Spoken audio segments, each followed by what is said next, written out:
What's going on, guys? It's your boy Sam Paddy Projects, back at y'all with another video on Project TIR. Now, if you might notice, I am currently where my engine should be. So we've made some really good progress this video. And without further ado, let's jump in, let's get it done. And also, without further delay, let's get this wheel off because we need to take out these drive shafts. So we need to disconnect it from the hub. So everything needs to move out the way.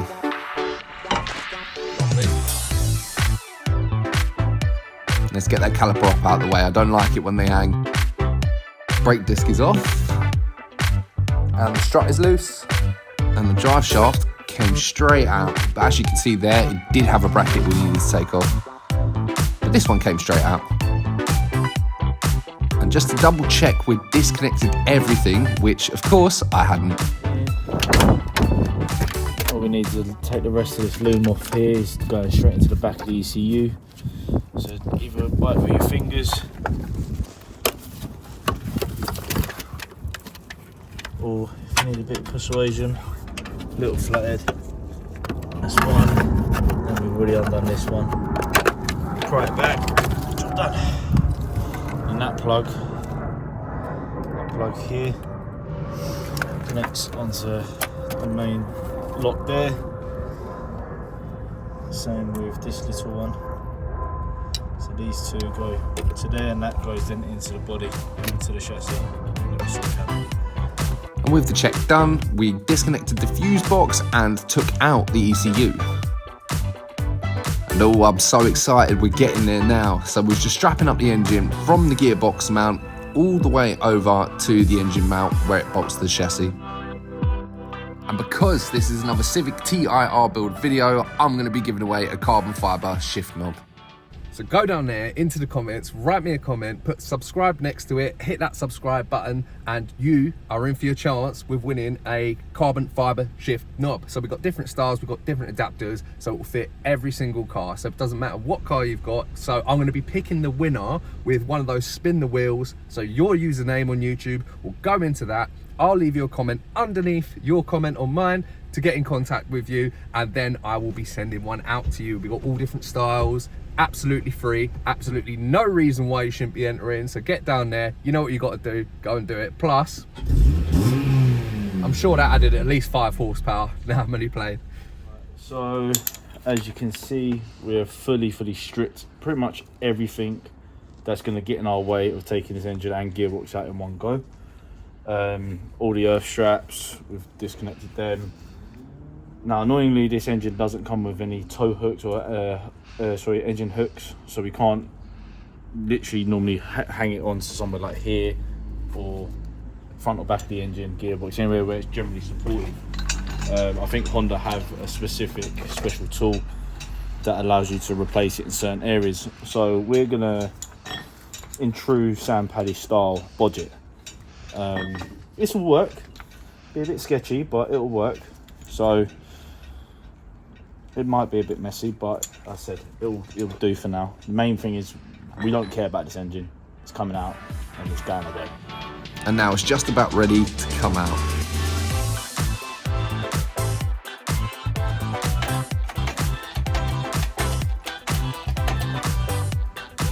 And with a bit of tension on it and lack of light, we managed to just about get it out because I wasn't sure whether or not we could take it out in a one-up, gearbox and engine, but as you can see here, we just about managed it.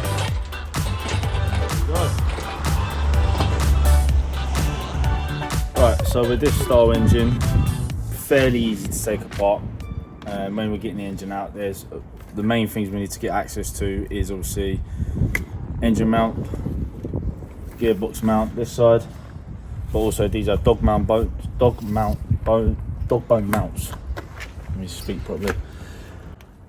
One goes there. To get access to that one, we need to take that off as well as the drive shaft. Drive shaft pops out and it bolts along underneath here, which bolts on at the bottom on the block in the sump. And then when you remove that, you can also actually remove the drive shaft for the driver's side as well. And then once that's loose and the drive shaft's out there, don't really need to take any of the wiring loom off here because it will come off with the engine. Oh look, Sam, You lose something. I've been looking for that for a while, actually. Yeah. My ratchet spanner. Probably why the engine's broke. Yeah, so you don't need to loosen up all the injector looms that you have done here, but for extra precaution, there's no harm in doing so. As I said before, there are normally engine mounts, like hooks, that we can then just get a proper chain on, linked up and everything like that. I think Honda have specific ones that you have to use from their tool selection, which sometimes mounts into a replacement of some other brackets here or some other brackets down at the front of the engine. But we've been able to make do backstreet wise, and Sam Paddy Projects bodge of the week. I'm gonna have to make a whole series of bodge of the week. We're gonna have to start doing something, mate. So lucky enough, it come up pretty easy, where we just wrapped it around the current existing engine mounts and gearbox mounts, and then wrap it around a few times, nice and sturdy, nice and secure.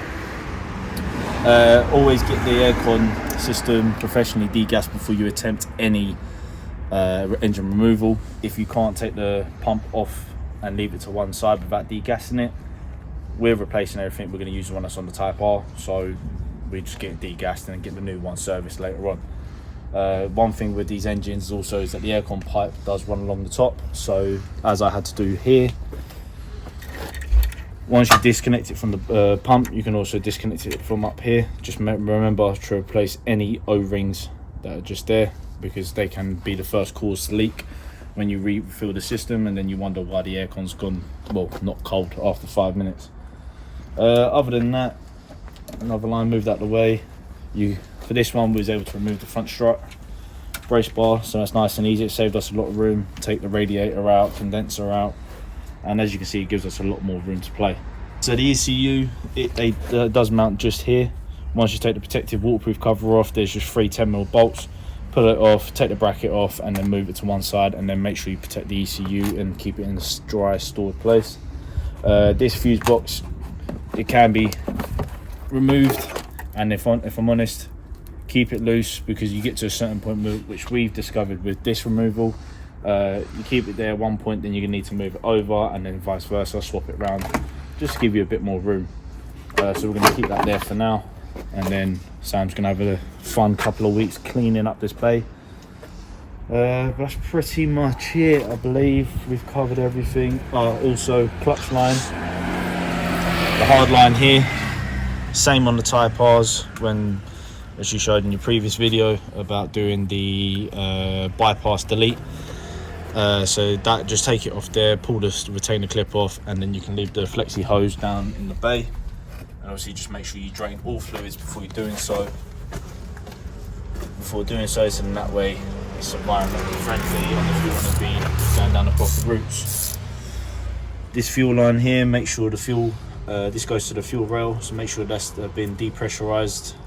Follow the instruction book to make sure you depressurize it correctly.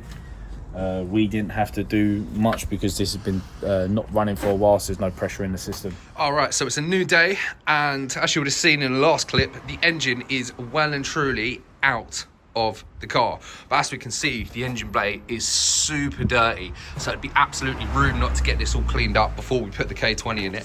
And you might have noticed in some spots, if it wants to focus for me, we're just getting a bit of rust all around these edges and stuff like that. So I want to clean up all of this rust. I want to rust convert it, and also I think it'd be a good idea for me to go over some of the bits with some white paint as well. We've got some white hammerite. I'm not sure how much of a good match it's going to be to the actual body colour, but I'll do a couple of test spots. If I need to get some proper primer and actually get like a colour match on it just to make it perfect, that's fine. If the hammerite is close enough, let's do it. But yeah, let's jump in and get this all cleaned up. So I had to draw for the Dyson V8 Animal and a brush just to scuff up the dirt. And obviously get rid of that rust with a wire wheel. All right, so here we are. So I've gone over most of the surface rust. There's some rust on there that's like almost like in between, but I do have some rust converter that I'm going to get in between these nooks and crannies, because there's no way I can obviously split the panels and do it that way, but we do have a bit of space here and here. So what I'm going to do is I'm going to try and clean, like get a brush in there or something, just clean it, dislodge it, hoover it all out. Wish I had an air gun because then I could, but just get the rust remover in there. And for the base and the face, because this engine bay is not too bad, like I'm not too fussed about doing rust converter on this, because there's like no rust on there, it's just really dirty. And the seam sealer is a bit annoying because it's so dirty, but I do not want to disturb the seam sealer. It's done a great job so far without letting anything rust, so I don't want to disturb it, so I'll clean it as best I can. But I'm only going to do this section at the moment because this is a far greater job than I anticipated, but I want to do it correct, so I'm only going to go over the bits that I've actually touched with a wire wheel. And I was so impressed how close this Hammerite paint was to the original body colour, and boy does that look better. So let's wrap it up there. So as we can see there in that lighting, it looks so much better now that engine bay has got half painted. Want to do it properly, so let's do it properly. Not sure what the next video is going to be, but the dash is definitely coming out. The engine may be going in depending on how much we do, and we've got a load of more modifications coming. And best of luck to everyone who enters to win the carbon fibre shifter. So it's your boy Sam Pelly Projects, and I will catch you in the next video.